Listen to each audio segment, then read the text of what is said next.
Em votação. Solicito às vereadoras e vereadores que registrem seus votos. Voto sim, senhor presidente.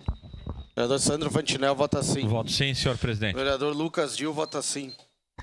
Voto sim, senhor presidente. Vereador Clóvis Xuxa vota sim.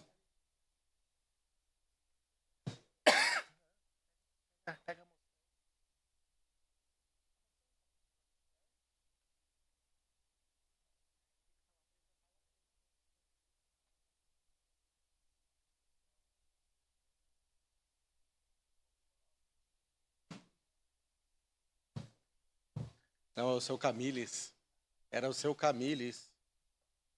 Agora foi. Voto favorável, senhor presidente. Vereador Zé D'Ambrosio vota sim.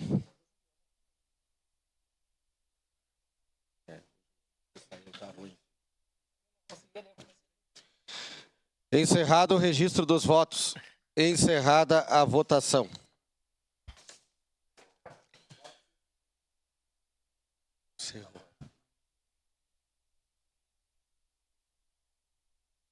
Vamos refazer então a...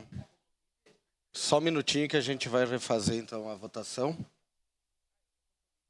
Quer fazer?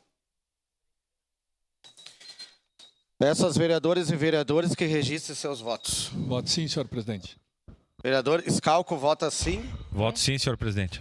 Vereador Voto sim, senhor presidente. Sandro Fantinel vota sim. Vereador Lucas Gil vota sim. Voto sim, presidente. Vereador Rafael Bueno vota sim. Favorável, Velocino. Vereador Velocino vota sim. Voto sim, senhor presidente. Vereadora Gladys Frisso vota sim.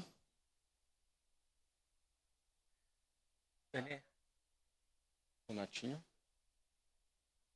Voto sim, senhor presidente. Vereador Clóvis Xuxa. Vereador Zé D'Ambrosio vota sim. Desculpa, presidente, voto sim. Vereador Clóvis Xuxa vota sim. Agora sim. Encerrada a votação. O projeto de lei número 161/2024 foi aprovado por unanimidade das vereadoras e vereadores, com em representação a vereadora Marisol Santos.